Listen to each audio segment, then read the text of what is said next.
Friends, biology के अंदर generally हम दो ब्रांचेस की अच्छे से स्टडी करते हैं।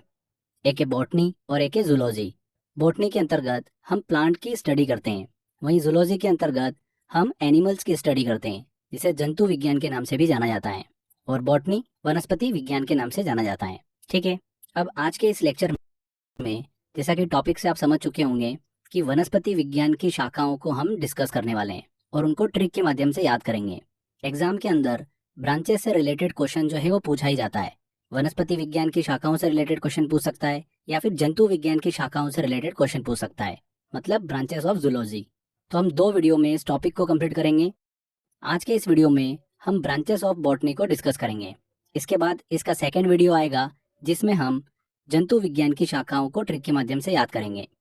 ठीक है फ्रेंड्स, दोनों को मिलाकर 25 ब्रांचेस को मैं आपको ट्रिक के माध्यम से याद कराऊंगा और उन्हीं में से ही बार बार एग्जामिनर जो है वो क्वेश्चन पूछता है। ये दोनों वीडियो आपको बस एक एक बार देखना है। एग्जाम में आपका जो एक क्वेश्चन इस टॉपिक से पूछा जाता है वो 100% सही होगा।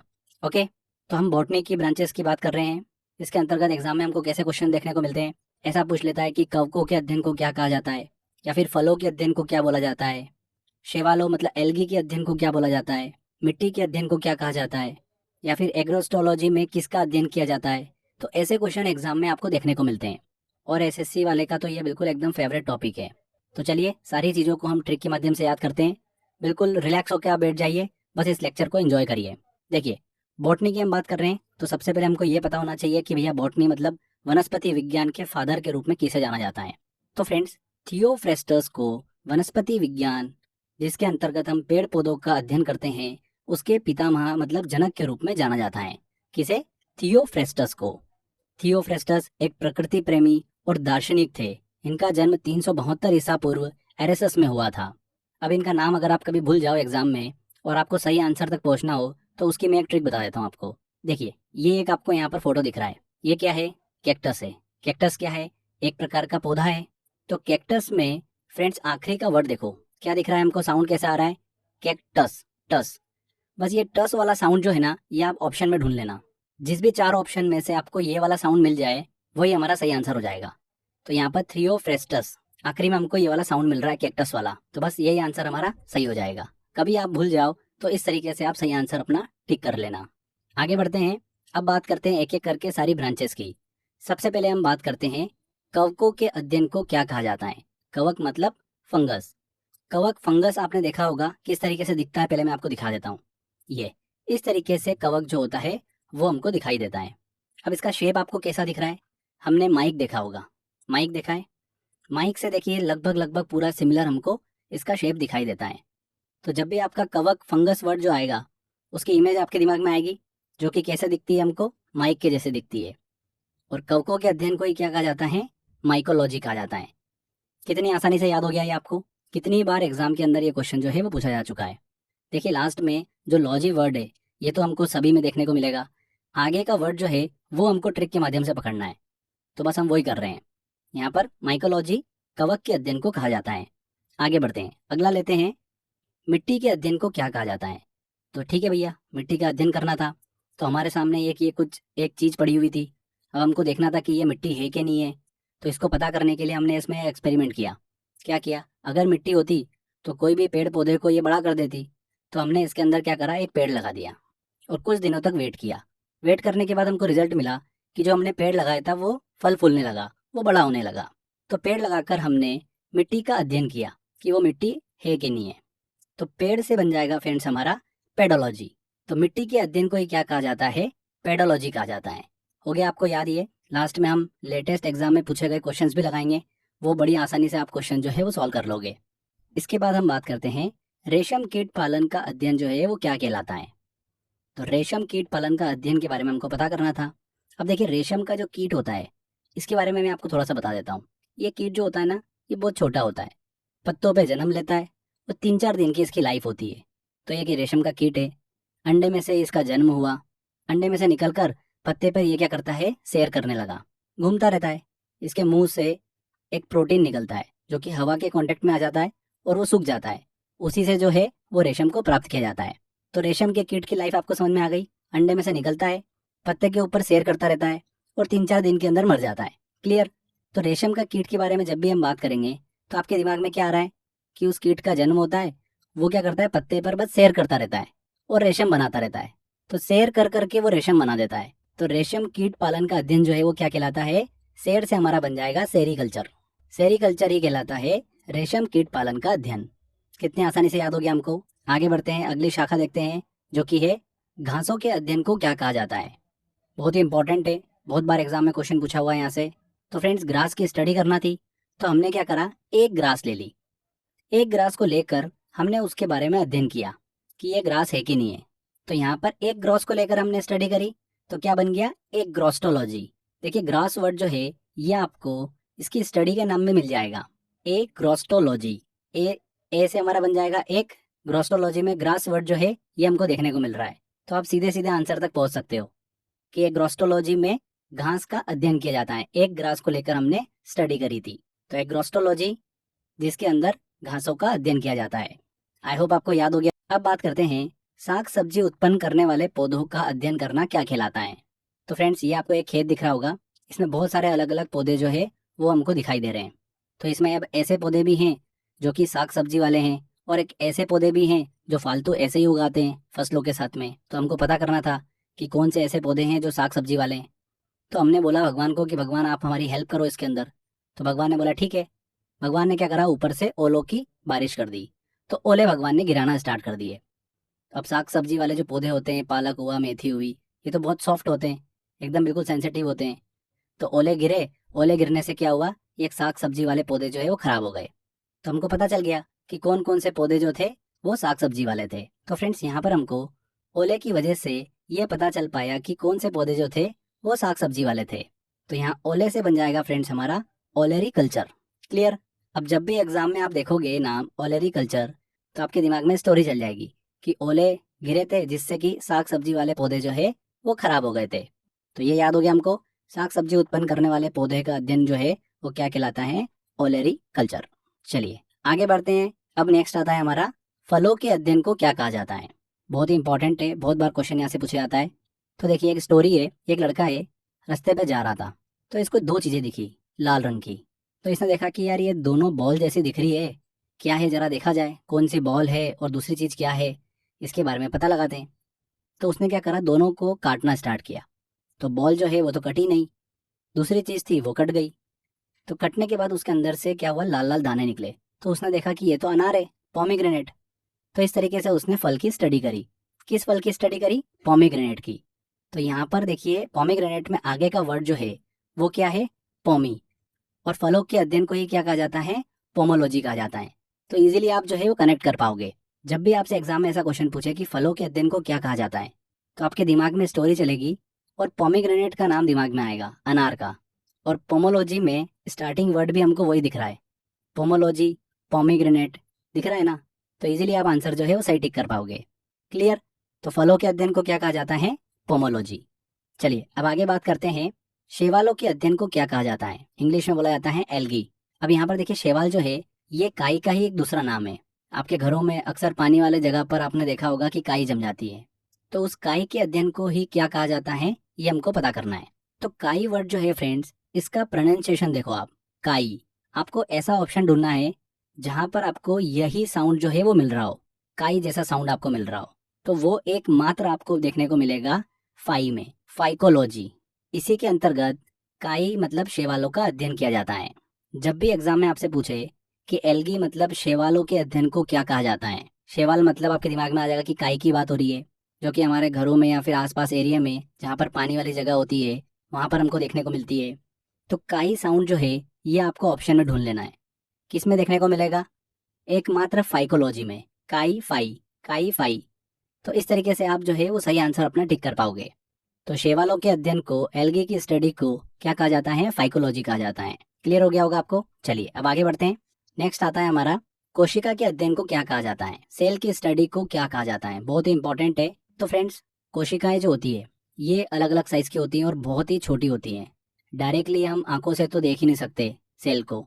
तो कोशिकाओं के बारे में पता करना था, अब कुछ भी इंफॉर्मेशन नहीं मिल रही थी तो हमने इंटरनेट का सहारा लिया।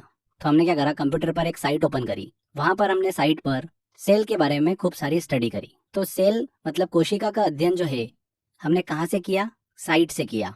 कोई एक वेबसाइट थी, वहां से हमने कोशिका का अध्ययन किया। तो साइट की हेल्प से हमने कोशिका के बारे में जाना। तो कोशिका के अध्ययन को क्या कहा जाता है? साइटोलॉजी। यहाँ पर देखिए साइट वर्ड जो है आपको मिल जाएगा आंसर में। तो इस तरीके से हम सही आंसर टिक कर पाएंगे। तो कोशिका के अध्ययन को क्या कहा जाता है? साइटोलॉजी कहा जाता है। हो गया याद आपको? चलिए अब आगे बढ़ते हैं। नेक्स्ट आता है हमारा वृक्षों या फिर झाड़ियों के अध्ययन को क्या कहा जाता है। बहुत ही इंपॉर्टेंट है। यहाँ पर मैं आपको 2 नाम याद कराऊंगा, ध्यान से देखिएगा। आपको एक डायग्राम दिख रहा होगा जिसमें बहुत सारे आपको वृक्ष दिख रहे होंगे। वृक्ष दिख रहे हैं मतलब बहुत सारे आपको यहाँ पर डंडे दिख रहे हैं, ऐसे लंबे लंबे आपको डंडे दिख रहे होंगे। उसके बाद में आप अगर झाड़ियों में देखोगे तो भी आपको यहाँ पर जो है लंबे लंबे हमको यहाँ पर डंडे देखने को मिल रहे हैं। तो कुल मिलाकर हमने क्या करा? झाड़ियों और वृक्षों का अध्ययन करना था, तो हमने अगर देखा जाए तो डंडों का ही अध्ययन किया। डंडे जैसे ही हमको दिख रहे हैं ये, तो हमने बहुत सारे डंडों का अध्ययन किया। तो वृक्ष और झाड़ियों के अध्ययन को ही क्या कहा जाता है? डंडे से हमारा बन जाएगा डेंड्रोलॉजी। डेंड्रोलॉजी में देखिए स्टार्टिंग में यहाँ पर एक वर्ड छुपा हुआ है, डंडे छुपा हुआ है। देखो ध्यान से देखोगे आप तो डंडे आपको दिख जाएगा।